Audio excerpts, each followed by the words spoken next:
This is Maureen Kafkis, the Brain BS coach, here to tell you about the episode today. In this episode, I speak with money mindset coach Sameera Singh. She shares her personal journey of what led her to coaching, how her internal programming was blocking her success, and some common blocks that all of us can experience when we're trying to make money. She also discusses our money personalities and tells you how you can discover what yours is by going to her website. So sit back, settle in. Episode 168 of the Brain BS podcast, Sameera Singh talking mindset of money. Do you want more out of your life but not exactly sure what that might be? Are you longing for something but can't quite put your finger on what it is? That is the universe speaking to you, and it is time to listen up. I'm your host, Maureen Kafkis, the Brain BS coach. I created the Brain BS podcast to help people define what success means to them and show them how to get it. I help you to let go of fear and doubt and prepare your nervous system for success. I show you how to understand your own energy and to trust yourself to make all the decisions. If you are ready to go inward and stop looking outside yourself for all the answers, this is the podcast for you. Now let's get started. Hello and welcome back to the Brain BS podcast. I have Sameera Singh here with me today, mindset coach, money mindset coach, and she actually goes by Sam, but I wanted to give you her whole name to begin with, and I'm going to let her tell you what she wants you to know about her.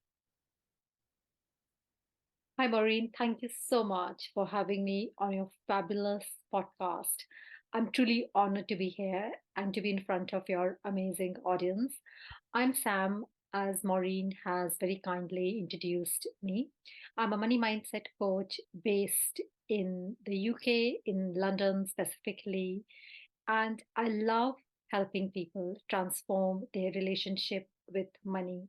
Whether you are in business or not in business or a coach, I my what I do helps everyone because it is all about transforming what relationship you have with money, which is just like any other relationship we have, which requires a little bit of TLC, a little bit of love, and it can go grow from there. Okay, all right, awesome. Well, we're glad to have you here, Sam. So I typically then we'll start out the podcast episode where there's usually a story. When people come to coaching, there's usually a big story that led up to it. So can you give the audience a little idea of what your journey, your spiritual journey's been, and what led you to doing this for a living? Definitely, I'll love to talk about it. And I'm actually very passionate about talking about what made me a money mindset coach. I have had every block and every sabotage related to money that you can imagine. And a lot of it was what I observed as a child while growing up. Marina, you are an expert, as you would know, that our, our subconscious brain basically absorbs almost 80% of the information it has by the time we reach 7 years old.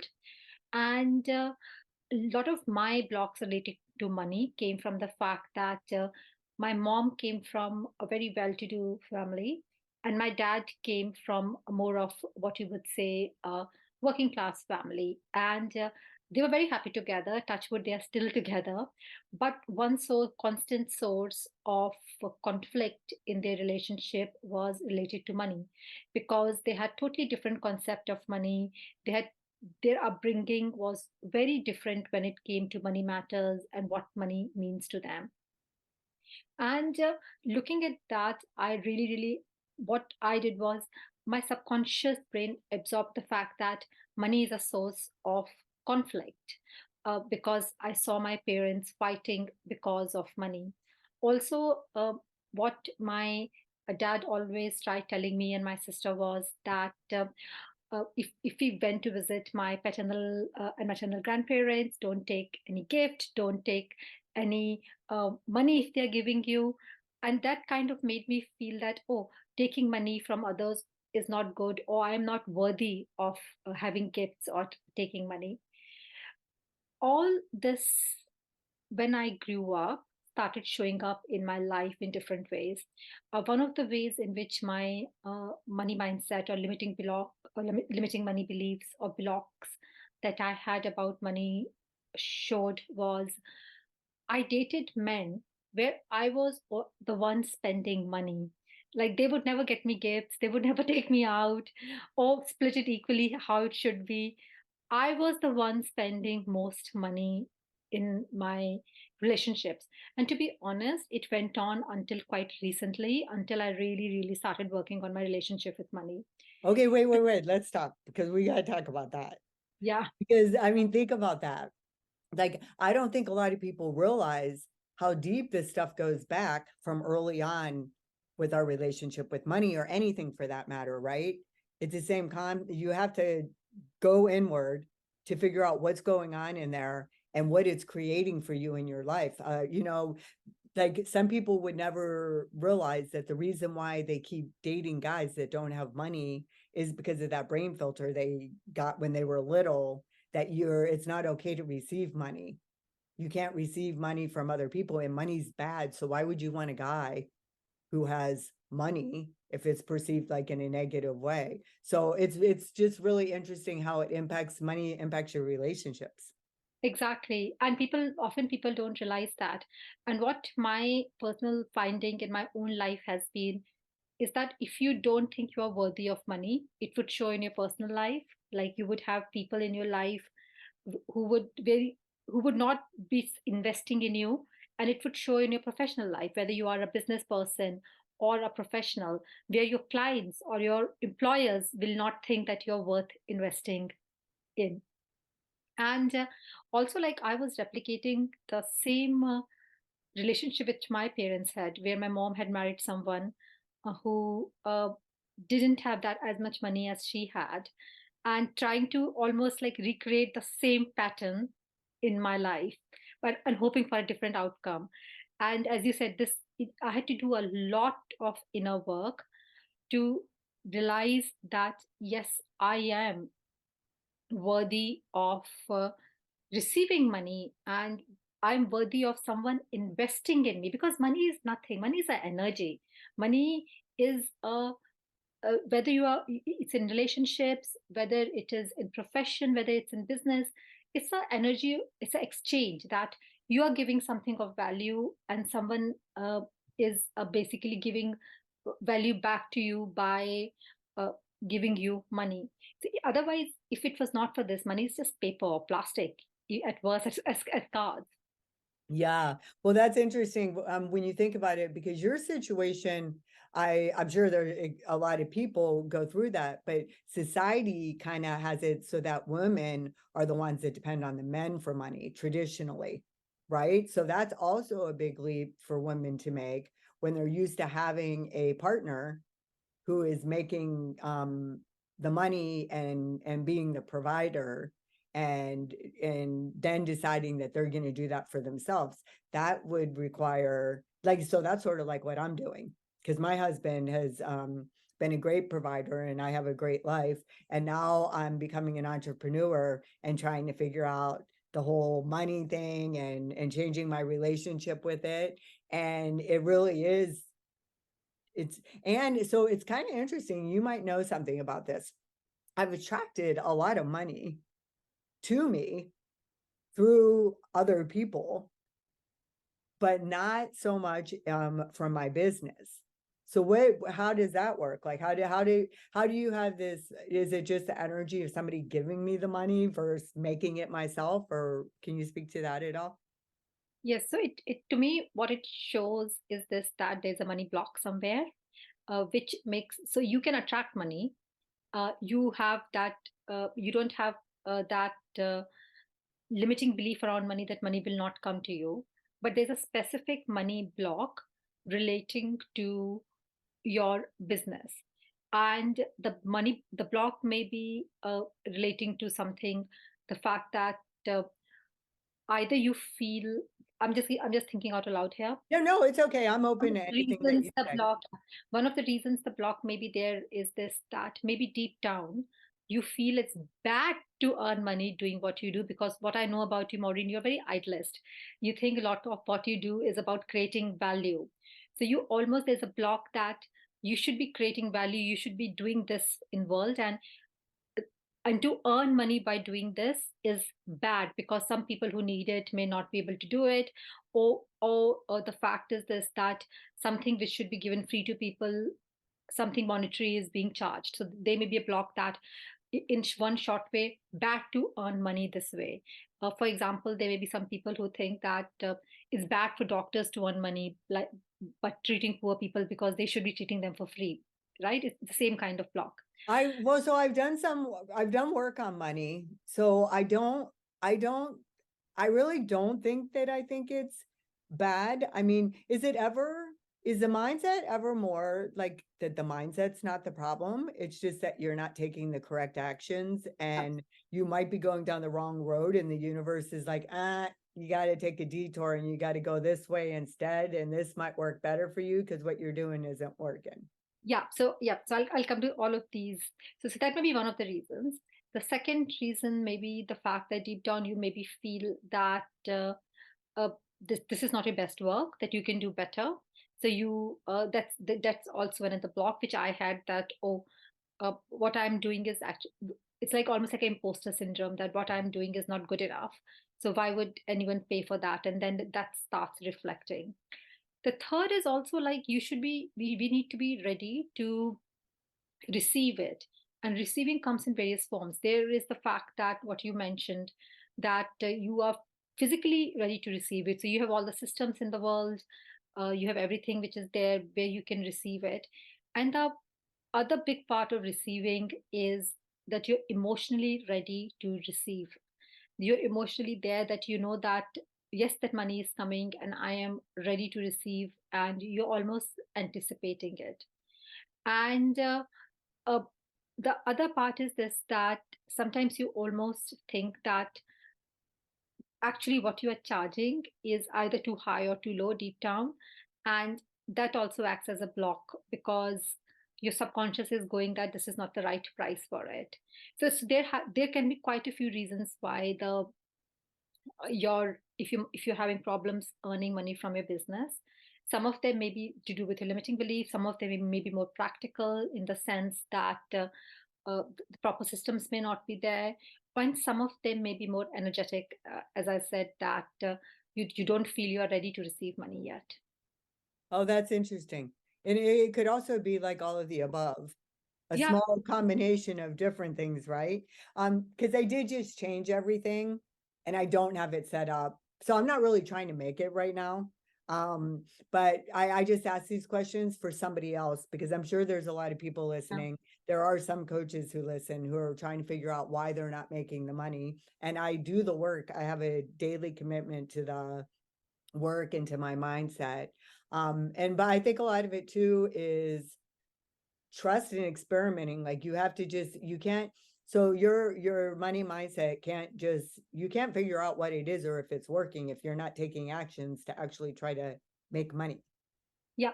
So my work involves what I say are five pillars. The first is exactly what we talked about earlier, which is our limiting beliefs about money, which we have in our subconscious. The second pillar is more energetic. Like, what place are you coming from? Are you coming from a place of scarcity or thinking you're not good enough, or coming from a place of abundance and knowing that you're worthy of receiving it? The third pillar is inspired action. So where all the strategy work comes, which is about what actions we're taking. Are you speaking to your ideal client? Do you have a proper sales strategy? Do you have a proper marketing strategy there? Are you able to, what's your messaging like? Because we can do all the inner work, but if we don't do the practical steps, it won't really matter. But once we do the inner work, the practical steps that we start taking, that change the quality, because they are coming from a different place, where there's a big difference in taking a practical step from a place of fear, and rather than taking a practical step from a place of confidence and abundance, if I may use that word. Or The even fourth. curiosity, right? Yeah. Like that's And still a better energy than if you're doing it out of fear and being attached to some kind of outcome. exactly. And the fourth is how you're managing money you're receiving now. That is such an important thing. And I often find that so many money coaches and money mindset coaches don't talk a lot about it. If whatever you're earning now, it can be any amount, and which is and this is applicable to anyone out there. If you're not managing it efficiently now, you're sending a big message to universe and to your subconscious that you cannot be trusted with money. And your subconscious brain and universe is going to be like, oh, if you can't manage £1,000 or $1,000 a month, how will you manage £5,000 or $5,000 a month? And it starts acting as a block, and which is something which I'm so strict with my clients, that you have to start tracking every penny which is coming in and see where it's spending. Make clear money pots. I'm against very tight budgeting, because it becomes like a crash diet. And we know that crash diets don't work. I'm going to just eat 1200 calories or 800 calories a day for next 3 months. We all know that it doesn't work, and then when you go to normal diet, you just basically lose all control. So I always make them make like a small fun fund, but I tell them, you stick to this fun fund. You're not going to spend more than this. And the fifth is, again, what I always work with my client is their money personalities. There are 8 money personalities, and we all have one which is very dominant, which determines our relationship with money, what money means to us, and how we are comfortable earning money. And all of these 5 factors impact our relationship with money. And if you're not making money from your business or from your job, it could be any one of this factor, which could be the cause, or as you very rightly said, it could be small things in these 5 pillars, but cumulatively they are basically working against you.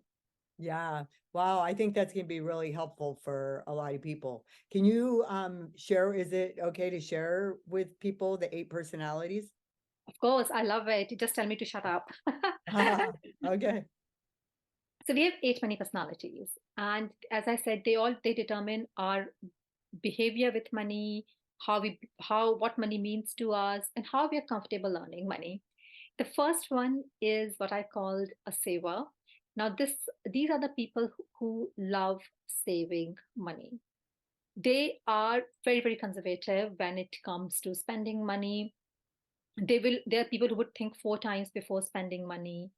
They never buy anything on payment plans or debt. They will never buy anything unless they have saved the full amount to pay for it.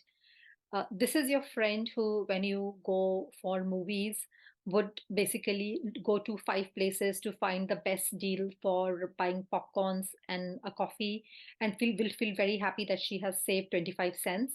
Uh, most people, The saver is cheap. yeah. I'm But just for her, kidding. it's not the amount which matters. It I matters know. she That's how has other saved. people are going to perceive her, though. They Yeah, have to go looking exactly. for, yeah. And we all have a friend like that. Oh, yeah, for sure. And or someone who, when you go out with them, would basically split the bill to the pennies.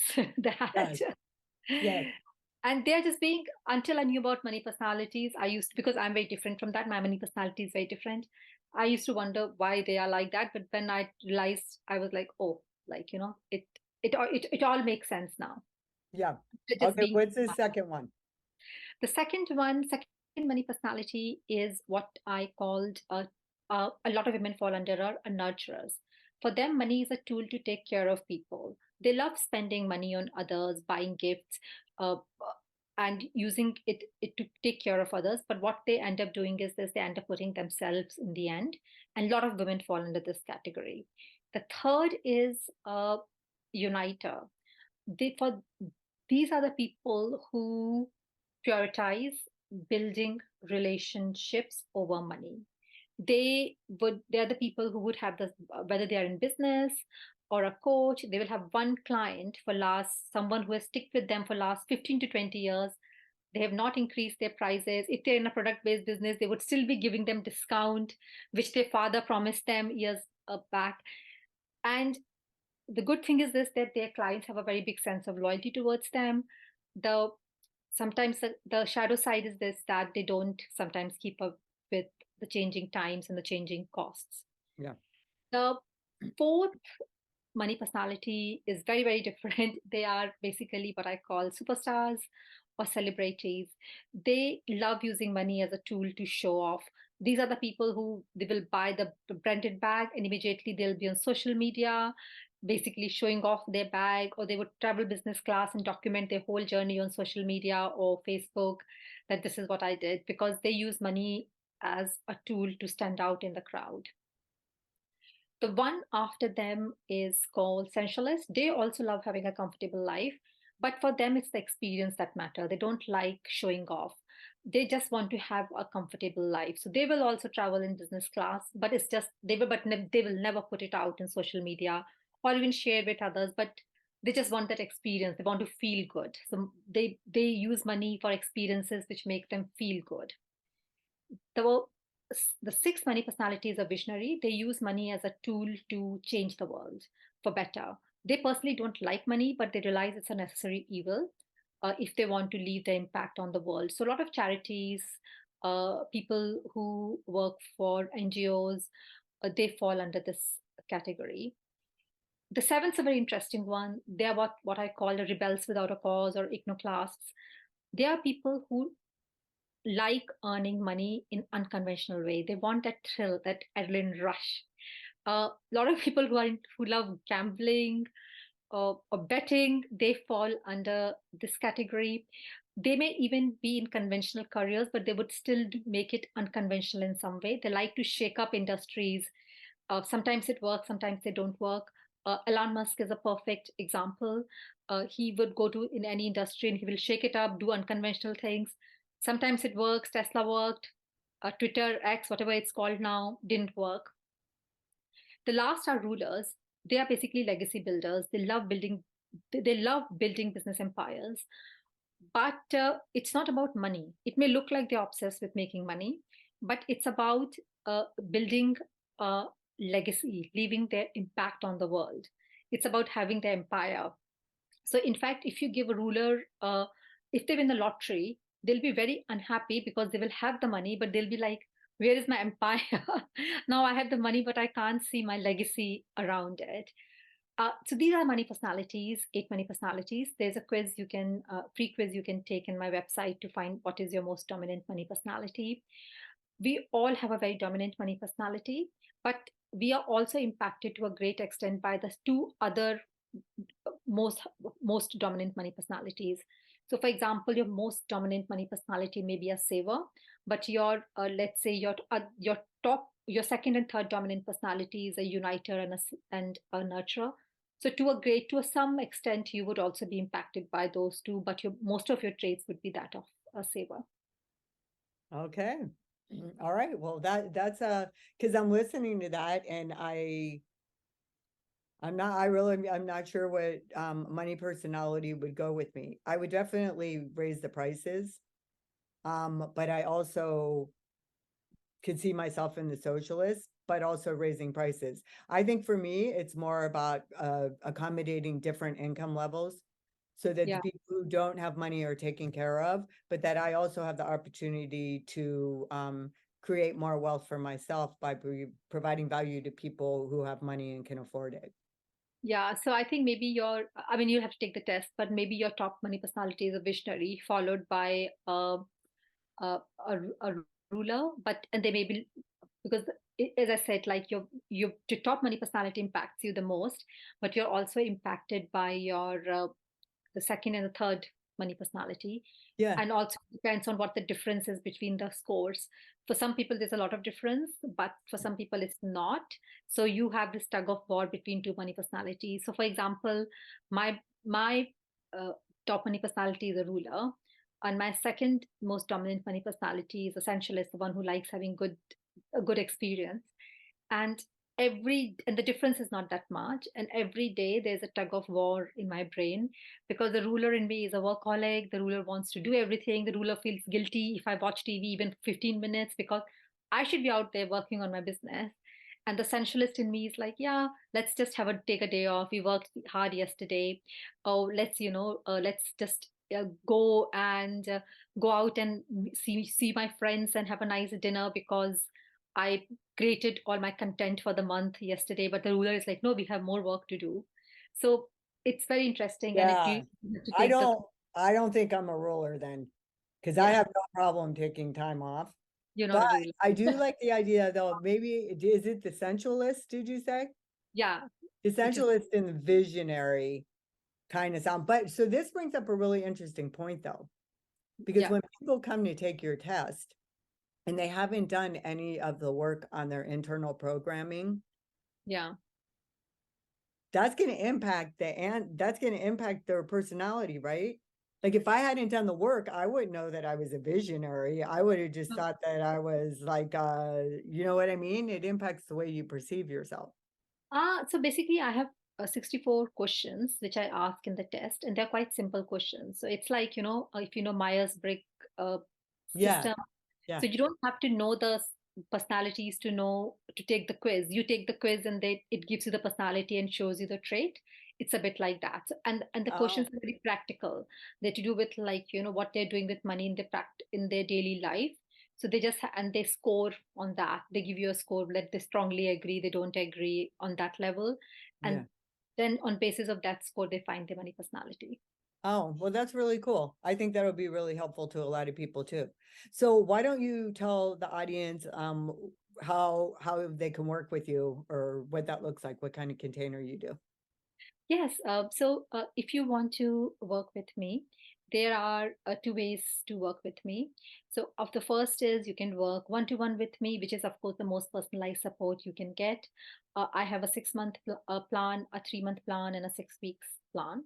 And I also have something very exciting which is coming up, which is a group program, which is going to be or everything to do with your relationship with money, covering the 5 pillars which I've spoken about earlier.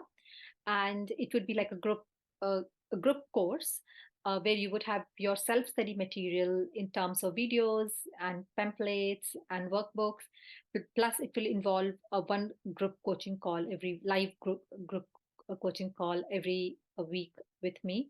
And this will work for anyone. If you are in business, if you have a job, if you're not doing anything but want to make more money, anyone who wants to basically transform their relationship with money.